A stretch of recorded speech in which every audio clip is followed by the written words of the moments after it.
Hindi ko naman masasabing mas malakas ang tradisyon naming mga Ifugao kesa sa kulam o barang. Dahil may kanya-kanya tayong aspeto. Pero ayon sa naranasan ko, ang masasabi ko lang, hindi madaling kalabanin ang sagradong tradisyon namin. Lalo na kapag buhay na ang nakasalalay. Bago ko po sana simulan ang kwento, maiging wag niyo po sanang gayahin ito. Dahil base po ito sa kultura at tradisyon namin. Hindi po ito basta-bastang ginagawa lamang dahil maaari kayong mapahamak. Hi Sir Van, tawagin mo ako sa pangalang Jane. Isa akong Ifugao at aaminin ko po na ikinakahiya ko ang tradisyon namin, lalo na ang tradisyon naming Munbaki. Sa totoo lang, para kasing baliw ang lolo ko na siyang gumagawa nun. Yun bang salita siya ng salita ng hindi naiintindihan? Tapos tumitirik din ang mga mata niya. Samahan mo pang nirerespeto rin siya ng mga kabaryo namin. Dumating sa punto, ikinuwento ko yun kila mama. At ginagaya ko rin ang estilo ni lolo habang nagbabaki. Sa kung paano lumalabas ang laway niya sa bibig. Hanggang sa nakapikit. Tapos yung kumpas ng kamay niya na animoy nag-epilepsy. At tinatawanan ko pa. Sa tuwing ginagawa ko yun ay palagi po akong pinapagalitan nila mama. Dahil sa hindi raw maganda ang ginagawa ko. Pero tinuloy-tuloy ko pa rin ang panglalait sa tradisyon naming yun. Umabot nga sa puntong sinabihan kong nababaliw na ang lolo ko. Hanggang sa hindi ko akalain. Ang nilait-lait ko pala ang siyang magsasalba sa akin sa oras ng kamatayan ko. Nagsimula ang lahat, Sir Van, nang sumama ako nun sa boyfriend ko. Tangging-tanggi ang pamilya ko, lalo na ang lolo ko. Dahil nga hindi raw maganda ang kalalabasan naming dalawa. Ang kalalabasan ng kapalaran ko. Nagsagawa na naman kasi ang lolo ko ng baki. Yun po bang manok na lalapatan ng baki or chant? Pagkatapos ay hihiwain ang tiyan. Iaayon sa lamang loob ang magiging kapalaran. Kapag maganda ang lamang loob, maganda rin ang kalalabasan. Pero kapag maliit at makikitang may diferensya ang ibang parte ng lamang loob, iisa na lang ang ibig sabihin nun. Magiging pangit ang kapalaran ng isang tao. At ang kinalabasan ng isinagawang baki sa akin, pangit. Kaya pangit din ang kapalaran ko, Sir Van. Pero sabi ko, hindi rin naman nila maibibigay ang kaligayahan ko. Kaya sa huli, pumayag din naman sila kalaunan. Nag-live-in kami sa bandang Tarlac. Mabait sa una ang boyfriend ko at samahan mo na ring wala siyang kabisyo-bisyo. Hanggang sa nung ilang buwan lang, bumisita ang best friend ko. Maayos naman nung una, pero pansin ko ang malagkit na titig nila sa isa't isa.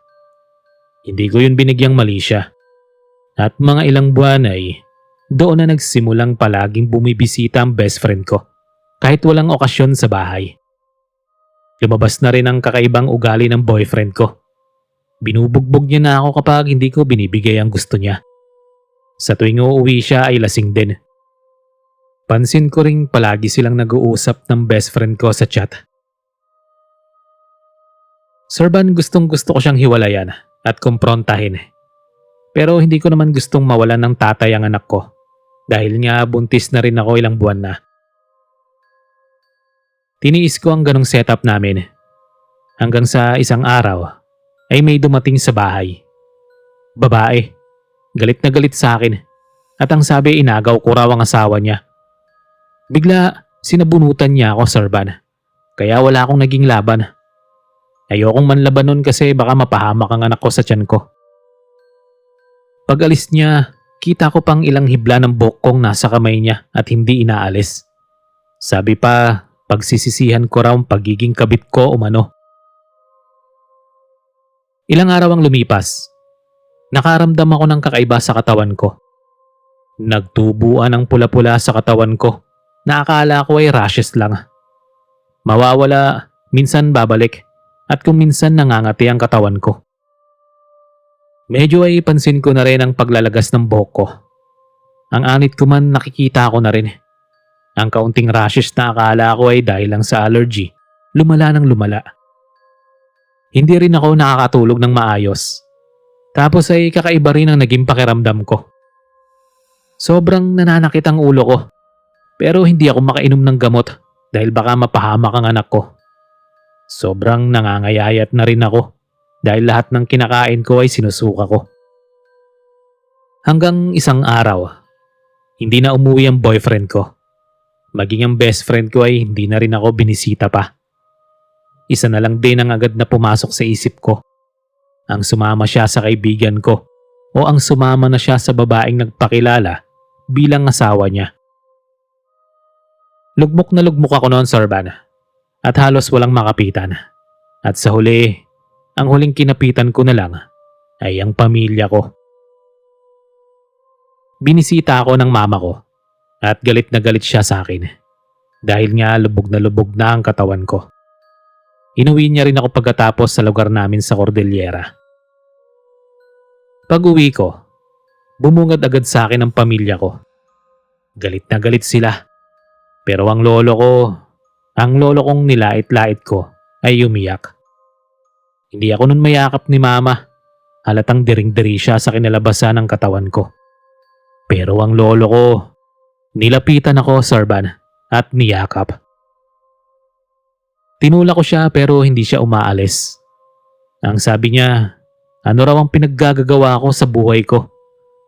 Doon na ako napaiyak, Sarban. Ani mo, binuhusan ako ng sobrang lamig na tubig sa katawan at sinampal ng realidad. Kalaunan, tinignan niya ako mula ulo hanggang paa. At sabi niya, may posibilidad na may ginawa sa akin ng isang tao. Sa palagay niya raw, hindi lang normal na sakit ang nararanasan ko. Nakita ko ang pagsiklab ng galit sa mga mata niya, maging sa boses niya. Ang sabi pa niya, yun na raw ang nakukuha ko sa pagiging malandi at matigas ang ulo ko. May posibilidad kasing kung hindi pa ako inuwi ng mama ko, maaaring mamayang gabi o kinabukasan ay patay na ako. Dali-daling nagpakuha ang lolo ko ng mga kagamitan niya sa pagbabaki. Tinanong ko si mama nun dahil sa ngayon ko lang nakita ang ganong ginagawa ni lolo. Para kasing galit na galit siya. Nanginginig ang mama ko, Sarban, habang sinasabing ikalawang daan yon ng baki, na kung saan gagawa ng baki ang lolo ko at isasagawa ang sagradong tradisyon namin. Yun ay ang pagpapatay ng isang tao. Nagtaka ako nun, kaya muli ay nagtanong pa ako sa kung paanong proseso ang gagawin ni lolo. Ang sabi lang sa akin ni mama, panoorin ko na lang daw.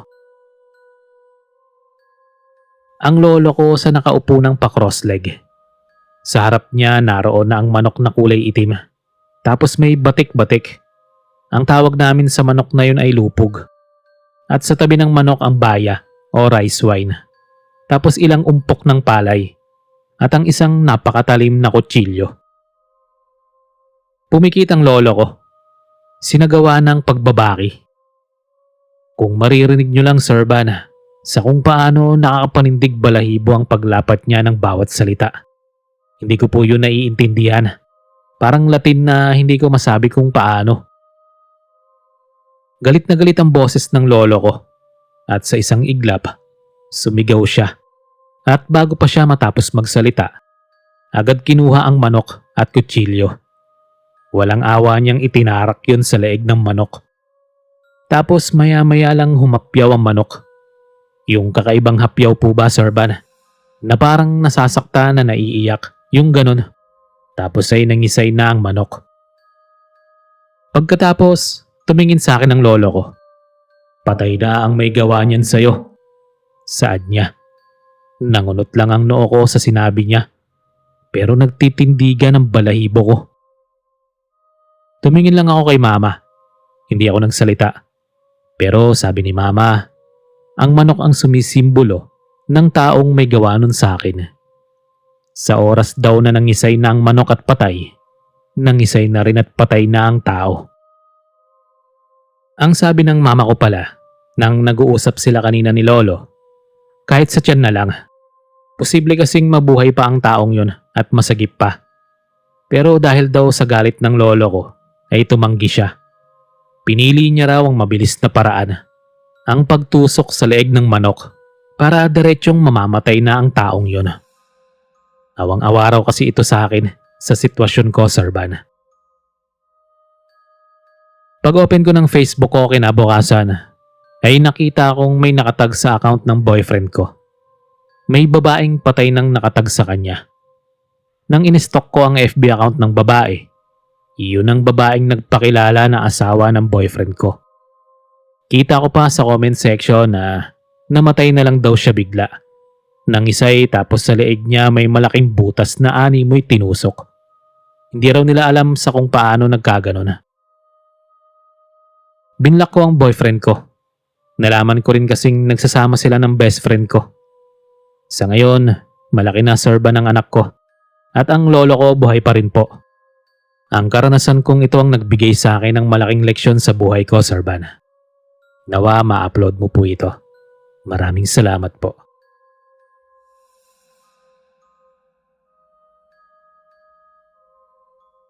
Kapag pala dumalo ka sa ibang lugar at may nakita kang tradisyon, huwag mo raw pagtaasan kilay at huwag pagtawanan dahil may malaking balik daw yun sa'yo.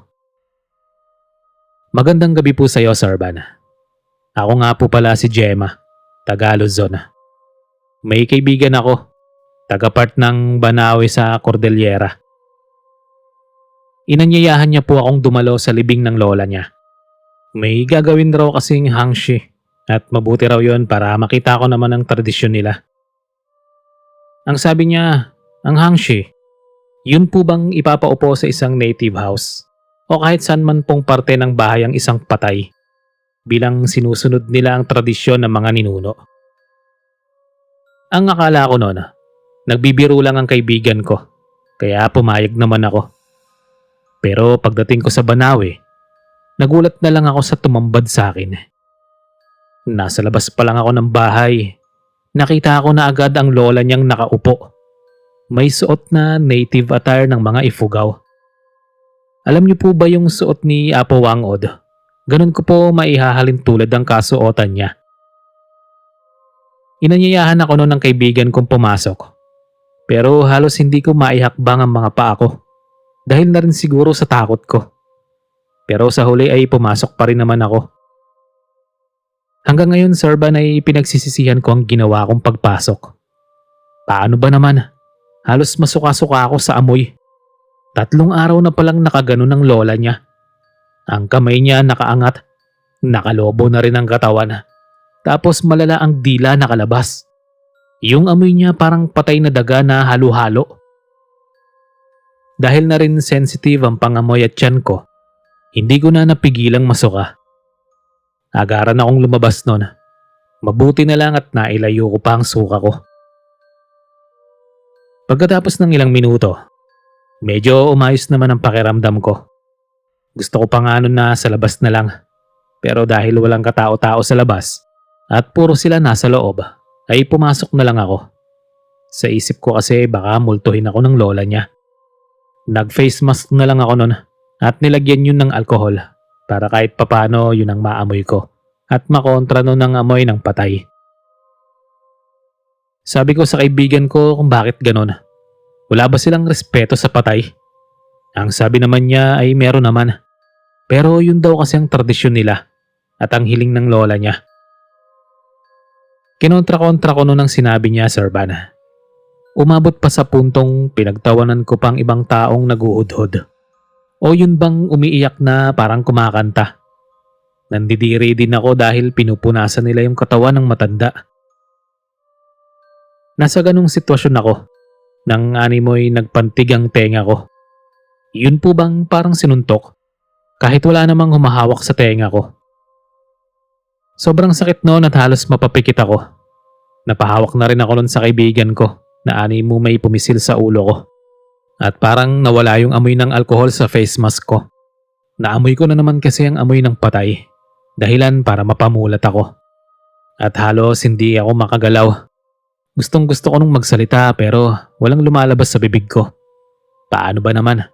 Ang lola ng kaibigan kong nakapikit ay nakatingin na sa akin ng sobrang sama. Iyong dila niya nakalabas pa rin at pakiramdam ko hinihigop niya ang buong kaluluwa ko. Nanlamig ang buong katawan ko at parang naparalisado ako dahil halos mata ko na lang ang naigagalaw ko. Sa takot ko sumigaw na ako. Mabuti na lang talaga at nakaya ko pang sumigaw sa kabila ng nakita ko, Sir Van. Nakatingin na sa akin ang lahat ng tao. Ang iba lumapit at tinatanong ako anong nangyayari. Tanging iyak na lang ang nagawa ko noon. Gustuhin ko mang magkwento ay parang may pumipigil sa akin. Gamit ang hintuturo ko, tinuro ko na lang ang matandang nakatingin pa rin sa akin. At rinig ko ang tanong ng isa sa kaibigan ko. Ano raw ba ang ginagawa ko? Para kasing minumulto raw ako. At kinuwento ng kaibigan ko ang lahat ng pinagsasabi ko kanina sa kanya. Hiyang-hiya ako noon nang may marinig akong bulungan sa iba't ibang tao. Pinagpatuloy ko na lang ang pag-iyak ko hanggang sa isang matanda. Yun siguro pinakamatanda sa kanilang lahat na naroon. Hinawakan ako at sabi niya humingi raw ako ng tawad. Pilit nila ako nilalapit sa patay. Pero kinukontra ko. Ang sabi nila, haplusin ko pa raw kasi ang kahit balat lang ng patay. Umiiyak na lang ako noon at sa huli nadala rin nila ako sa harap ng patay. Nakamulat pa rin siya, Sir Van. Nakatingin sa akin. Kaya pumikit na lang ako. Hindi ako gumagalaw dahil hindi ko kaya ang nakikita ko noon. Ang sabi nila hawakan ko na raw siya. Pero hindi ko kaya. Ang sa isip ko na lang noon, gusto ko nang umuwi. Naramdaman kong inaangat nila ang isang kamay ko. Winawaksi ko yon pero sabi ng kaibigan ko gawin ko na raw. Hinayaan ko na lang sila hanggang maramdaman ko ang lamig, ang malambot na balat. Sa isip ko nagdasal ako na sana tigilan na ako. Pagkatapos unti-unti akong dumilat at pagdilat ko ay normal na. Nakapikit na ang matanda at hindi na nakamulat. Yun na lang ang huling natandaan ko bago dumilim ang paningin ko. Nang magising ako, ay kinausap ako ng kaibigan ko at ng matanda. Huwag ko na raw uulitin yun at bilang respeto na rin sana sa tradisyon nila. Sir Van, hiyang-hiya ako habang tumatango. Halos hindi ko kayang tumingin sa kanilang dalawa. Ang akala ko kino-question ako sa nagawa ko at papaalisin ako. Pero paglabas ko, nakita ko ang mga tao. Parang wala lang sa kanilang nangyari kani-kanina lang. Ang sabi ay mag-service na raw kami dahil sa yun na ang huling gabi ng patay. Sobrang warm, Sir Van, ang pagtawag nila sa akin. Tapos parang pakiramdam ko noon ay gumaan na ang katawan ko. Hindi na ako nagsalita habang nagsaservice sila. Mabuti na lang naintindihan ko ang sinasabi nila kasi tinatranslate nila yon sa Ilocano. Kaya ngayon, naging marespeto na ako sa tradisyon. Minsan nga nang inanyayahan ako ng kaibigan ko muli sa gaganaping hangshe. Kahit hindi ko kilala yung tao ay nakipunas na rin ako sa katawan niya. Tinatawanan pa ako nung iba. Sabi kasi nila noon daw natatakot ako. Pero ngayon halos ako na ang nauunang magpresenta ng pagpupunas ng katawan ng namayapa. Naging leksyon kasi sa akin ang nangyari, Sir Van. Na kung minsan, kahit hindi mo alam ang tradisyon ng isang lugar, ay igalang mo. Hanggang dito na lang po, Sir Van. Maraming salamat.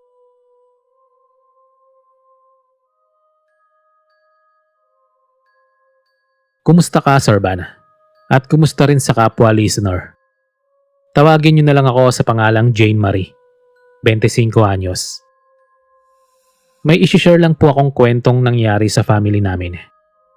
Pero bago ko po sana umpisahan, ang tradisyon pong masasabi ko hindi po basta-bastang gumagana ng walang baki kung may magtangkaman pong gumaya.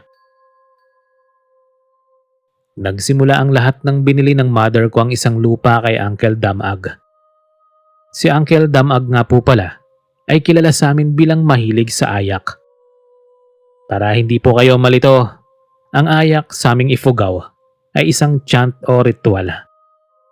Ang ayak ay nabibilang sa dalawang parte ng baki. Ang baki kung saan pwedeng magpagaling o basta nasa kabutihan. Samantalang ang ayak naman nasa kasamaan. Ginagamit ito para patayin ng isang tao sa pamamagitan ng ritual. Kapag may hindi siya nagustuhan, may gagawin siyang ayak. Pero ang ginagamit niya, nagbabaon siya ng manok na may baki. O yun po bang balat ng kalabaw? Ibabaon niya yun sa bakuran ng taong kinamumuhian niya. O kung minsan basta sa medyo malapit sa lupang kinatitirikan ng bahay ng pinupunteriya. Balik po tayo sa kwento. Ngayon, binili po ng mama ko ang lupa. Dahil nga sa medyo nagkukulang si Uncle Damag sa financial noon. Ang papa ko tumanggi sa ginawa ni mama dahil nga sa ugali ni Uncle. Pero sabi ni mama malaking oportunidad na raw yon. Maganda nung una. Sa first cropping, naging maganda ang tubo ng mais. Nagkalat naman yon sa buong purok namin, Sir Van. Hanggang sa isang gabi, matapos magbenta ni mama ng mga mais, dumating si Uncle Damag. Lasing. At ang sabi niya, bigyan daw ni mama ng kalahati ng pera niya kasi lupa pa rin ni Uncle Damag yun. Hindi pumayag si mama. Ang sabi pa ni Uncle, ibalik na raw namin ang lupa niya kasi sapat na yung nakuha naming pera. Nagalit na si mama at nagkaroon na rin sila ng kaunting sagutan. Binili kasi yun ni mama tapos ay ngayon kukuhanin niya. Naani mo'y perang inutang lang. Pilit naming pinapaalis si Uncle dahil ayaw namin ng iskandalo. Pero ayaw niyang umalis. Hanggang sa umabot na sa punto na si Papa kumuha na ng itak at binalaan na si Uncle. Umalis din naman nun si Uncle. Siguro ay natakot. Ang sabi pa niya, pagsisisihan daw namin ang lahat. Hindi na namin masyadong naisip pa ang pangyayaring yon. Hindi rin naman ng gambala si Uncle, kaya akala namin ayos na. Hanggang isang gabi, may tinatahulan ng aso sa labas ng bahay. Hindi na ako lumabas nun at sinilip na lang sa may bintana. Pero wala naman akong nakitang tao, Sir Van. Kaya hindi ko na yun pinansin kasi normal lang naman minsang kumahol ang aso kahit walang tao. Makalipas siguro ang ilang minuto, dumating ang kuya ko. Tumatakbo. At sa kamay niya may hawak-hawak siyang balat ng kalabaw. Ang sabi niya kanina pa raw niya nakikita si Uncle Damag. May binabaon sa may bandang tabi ng bakuran namin. Hinintay niya raw muna itong umalis bago niya puntahan. Nagulat daw siya nang makitang isang balat ng kalabaw yon. Ang ginawa ni mama, binudburan niya yon ng asin. Bawang tapos ay sinunog. Pinaniwalaan kasi namin yun bilang pangontra sa ganon. Padaan-daan lang nun si Uncle Damag. Pero kita naming tumitingin-tingin ito sa bahay na ani mo ba ay nagmamasid. Nang isang linggo, habang galing na naman kami sa eskwelahan, bandang 7:00 siguro dahil nga may ginagawa kaming school activities. Nakita na naman namin si Uncle sa may gilid ng bakod. Nahalata kasi naming may gumagalaw-galaw na anino doon na parang nagbubungkal. Binili na naman ako ng kuya kong wag munang tumuloy pa uwi at magmanman kami. Nagtago lang kami ni kuya noon sa isang malaking puno para hindi kami mahalata. At pag alis niya, ilang minuto lang, pumasok na agad kami sa bahay at sinabi kila mama. Galit na galit nun ng papa dahil sa isang balat ng kalabaw at isa ng manok. Kung tutuusin, doble na ang magiging kalalabasan nun. It's either dalawa ang mamamatay sa pamilya namin. Kinuha na naman yun ni mama, pero hindi na niya yun binudburan pa ng asin. Ang sabi niya, sumusobra na raw si Uncle. Pumunta kami sa bahay niya. Doon sa bandang may kalayuan sa bahay niya. Hindi ko pa alam nun ang pinaplano ni mama. Nagbungkal lang sila ni papa ng lupa. Maingat na maingat lang po, Sir Van. Tapos inilagay nila yun sa may butas. At nagchant nun si mama, pero through ifuga words. Sabi niya, sana bumalik kay Uncle ang binabalak niya. After 1 week, ang usap-usapan na lang sa purok namin. Ang uncle daw ay nagkasakit. Yun po bang parang napaso ang balat tapos ay nagtutubig. Hindi lang kami umiimik nila mama nun. Pero parang alam na rin naming yun ang naging epekto ng binalik namin ang ayak niya. Walang ibang tumulong sa kanya. Bagkus sinabi pa nga, dapat lang daw sa kanya yon dahil nga sa ugali niya. Kinabukasan din bago kumalat ang kwentong may sakit siya, nalaman na lang naming patay na siya. Walang dumalo sa aming kapurukan niya, maliban lang sa kapitan na siyang nagpabatid sa aming lahat na patay na siya. Isang gabi lang ang naging burol. Pagkatapos inilibing na siya.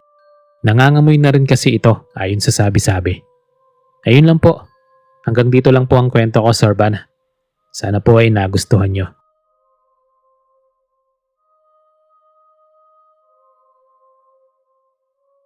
Sa amin, sa bandang Cordillera, ay may paniniwala kami na kung saan kung kailan malapit nang mamatay ang isang tao, ay may palatandaan na. Sa bawat takip silim kasi o paglubog ng araw, ay nariyan na ang iba't ibang hayop. Depende sa kung ano ang gagayahin nilang wangis. Magandang gabi po, Sir Van. Itago muna lang ako sa pangalang Ambet. Ito ay base lamang sa kwento ng lola ko na kung saan karanasan niya na siyang ikukwento ko na rin. Tinatawag po namin itong Abfaab, Sir Van. Pero ang Abfaab may dalawang pagpapakita. Ito po ang isang parte ng Abfaab. Taong 2017, bumisita po kami sa Kiangan sa kung nasaan ang lola ko. Ang mama ko kasi nagkasakit at hinahanap ang mama niya. Pagdating namin sa bahay, sayang-saya ang lola ko. Nakakatayo pa naman siya kahit na 80 anyos na at masiglang masigla nakabaligtara ng mama ko. Kinagabihan, habang naghahapunan kami, ay may narinig kaming ingay ng baboy na animoy nasa likuran. Tinanong ko naman si lola kung bakit niya hinahayaan ang baboy niya. May pagkabingi pa ang lola ko, kaya nilakasan ko pa ang sinabi ko. Tapos nang rumihistro ata sa kanya, ay napatigil siya. Sabi niya kay Papa, labasin niya raw at tignan ng hayop. Paglabas ni Papa, mga ilang minuto pagbalik niya, sabi niya wala namang daw hayop. Pero parang may paikot-ikot na sa bahay tuwing naglalakad siya. Dahilan para tumingin siya kay mama ng may ibig sabihin. At nagkwento siya tungkol sa Abfaab. Ayon sa kwento nung lola ko nung nabubuhay pa siya, nagkasakit ang mama niya. Though hindi siya katandaan, Sir Van, kasi nasa 40 pataas lang ang edad niya. Konting kirot lang ng ulo na siguro kaya namang lunasan ng mga halamang gamot.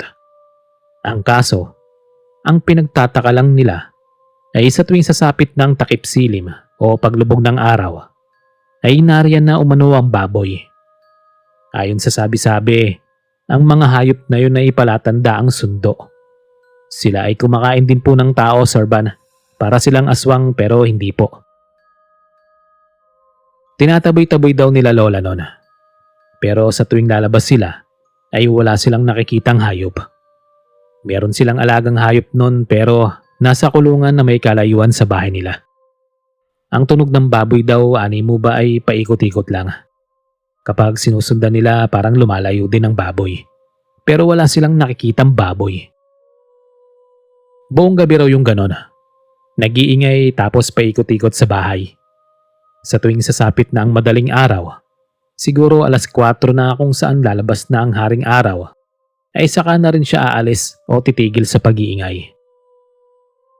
Ang akala nila lola noon, aalis na ang baboy dahil sa paghahagis nila ng asin sa bakuran sa tuwing sasapit ang takip silim. Pero sa sumunod na gabi, hindi pa rin daw ito umaalis. Kung sa nakaraan ay baboy, noon naman daw ay aso. Kahol ng kahol ang mga alagang aso nila lola noon, habang may umaapaw namang kakaibang tahol ng aso. Ang sabi daw ng mama ni lola, ayun na raw ang palatanda ang sinusundo na talaga siya. Bawat gabi ginagawa nila lola ang lahat upang wala nang gumambala sa kanila. Isipin niyo po kasi, normal na sakit ng ulo lang naman umano ang nararanasan ng mama ng lola ko. Pero animo ay sinusundo na siya. Gabi-gabing nagpaparamdam ang iba't ibang klase ng hayop. Kung hindi baboy o aso, pusa naman. O di kaya ay manok na paikot-ikot lang sa bahay. Kagaya ng dati, sa tuwing nilalabas nila ay wala naman daw silang nakikitang mga hayop. Maliban na lang sa aso nilang paikot-ikot din sa bahay na para bang may sinusundang tunog. Yun daw ang nagiging guide nila sa tuwing kakahulang aso at titingin kung saan doon nila naririnig ang tunog ng hayop. Ang ginagawa nila, binabato nila yon ng bawang at asin pero hindi pa rin tumatalab. Hanggang sa ang mama ng lola ko, isang gabi, namatay na lang daw umano. Hindi na raw siya humihinga pa. Ang akala daw nila lola ay tulog lang nun dahil lumihinga pa naman siya kaya napanatag sila. Ang pinagtataka na lang daw nila lola sa gabing yon ay nasa paligid pa rin naman daw ng bahay ang hayop. Pero pinagtataka nila ay kakaiba raw. Iba't ibang klase na kasi ng hayop ang naririnig nila. May naririnig pa raw silang tilaok ng manok. Parang nasanay na rin sila kaya hindi na rin sila naghagis ng asin at hindi na nila inusisa pa. Hindi na raw nila yun pinansin. Bandang 11:00 ng gabi ay biglang nawala ang tunog ng hayop. Akala nila titigil na siya sa pagsusundo sa mama ng lola ko dahil wala silang napapala. Masiglang masigla pa kasi noon ang mama ni lola. Iyon pala ay sa gabi ring yun nawala rin ang mama ng lola ko. Nang chinek kasi nila ang mama ng lola ko ay hindi na humihinga. Napakaputi na rin at ang bibig at mata niya nakatiklop na. Pagkatapos ng insidenteng yun ay nakarecover na rin naman daw sila lola. Nagkatinginan kaming lahat nila mama. Hindi po kami nagsalita nun. Pero parang alam na agad namin ang pinaparating ni lola. Sa gabing yun ay pinaalis niya kami sa bahay. Yun na lang daw kasi ang alam niyang daan para kumbaga ay hindi masundo ang mama. Umalis din po kami. Umuwi kami sa bahay. Sa bawat gabi ay nag-aabang kami kung merong mag-iingay na hayop sa paligid ng bahay. Pero ang pinagpapasalamat namin ay wala naman pong gumagambala sa amin. Ang akala namin noon maayos na. Tinawagan namin sila lola after para ipabalita sa kanya ang nangyari. Pero ang pagtataka lang namin, sa tuwing tumatawag kami, ay may naririnig kaming ingay ng hayop sa background. Kapag tinatanong namin ang pinsan ni mama na siyang nagiging daan para makausap si lola, sabi niya gabi-gabi raw ang mga hayop na gano'n. Hindi na nga raw nila alam kung bakit. Pero kapag sinasabi raw nila kay lola, ngumingiti na lang siya. Wala naman daw siyang sinasabi. Sabi pa niya mga abfa-ab daw yon. Ang kinabigla na lang namin, matapos ang ilang linggo nang tawagan namin si lola, inanunsyo na lang nilang patay na raw ang lola ko. Ang hinuha tuloy ni mama, hindi siyang sinusundo ng minsang pumunta kami ron, kundi ang lola ko. Natsambahan lang na minsang bumisita kami ay saka na lang sila nagparamdam.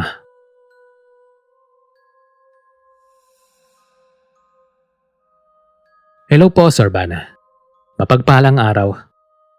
Gusto ko lang i-share ang minsang nakita kong tradisyon nila mama. Sa totoo lang lumaki ako sa Cordillera, Sir Van. Pero hindi ko alam na may ganito pala kaming tradisyon. Nagkasakit ang kapatid ko.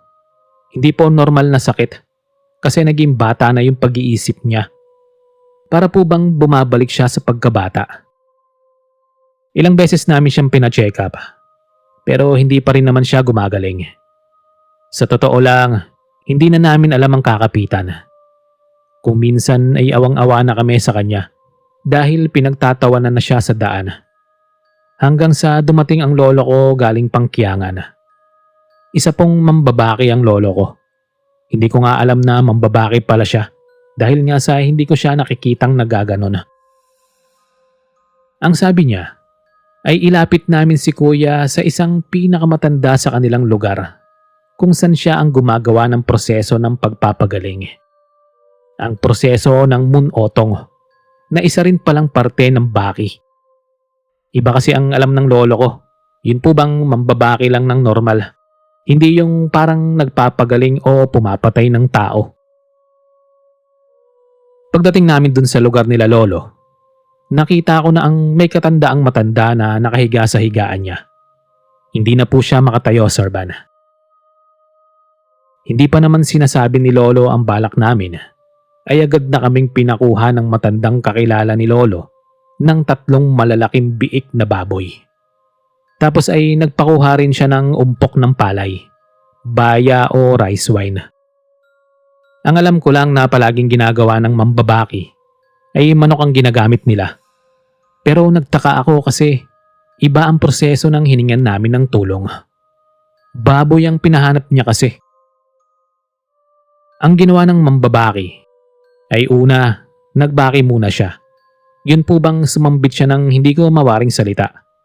Pagkatapos, ilang saglit nangingisay-ngisay na siya. Yung kamay niya po ba ay tinataas niya at yung mata niya tumitirik. Bigla nagsalita siya, pero kakaibang boses na.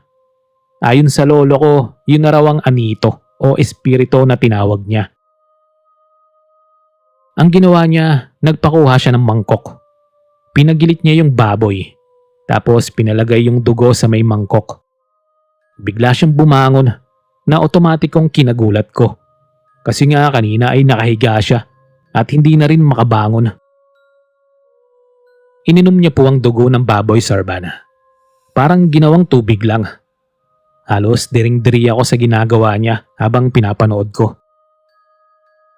Pagkatapos nun, di po ba ay kapag ginilitan sa leeg ang baboy ay sumisirit ang dugo. Ang ginagawa niya, yung kamay niya pinangharang niya sa dugo. Tapos ay nahaplos niya yun sa buong katawan ng kapatid ko bago muli mag-usal ng kakaibang mga salita. Ilang saglit, nangisay muli siya, Sir Van, at nawala ng malay. Yung kapatid ko, kahit na nawawala rin sa pag-iisip, ay nawalan din ng malay. Namumuti na kasi siya dahil na rin marahil sa takot niya. Pagkatapos ng nangyari, unti-unti parang bumabalik sa isip ang kapatid ko. Kahit na minsan naman ay hirap pa rin siya pero araw-araw nahahalata naming alam na niya ang kinikilos at sinasabi niya. Hanggang sa after a month, umayos na siya, bumalik siya sa normal. Ganon din po ang nangyari sa mama ko. Nagkasakit din siya ng hindi maipaliwanag, Sir Van. Ang sabi ng doktor, may taning na raw ang buhay at kung ano-ano na lang ang sinasabi ng doktor na sakit niya. Katulad ng kapatid ko, inilapit din namin siya sa may kakilalang ng babaki ni Lolo. At ganon din ang prosesong ginawa niya. Isipin niyo, Sir Van, sino ba ang matinong taong iinom ng dugo ng baboy na sariwa pa? Pero mabuti na lang kahit ganon ay unti-unti ring gumaling si Mama. Ibang-iba man siguro ang way o pagpapagaling ng mga tao. Ang importante sa huli, makikita mo namang napapagaling niya ang tao. Sobrang creepy nito para sa akin. Pero proud ako sa tradisyon namin. Hanggang dito na lang, Sir Van. Salamat po sa inyo.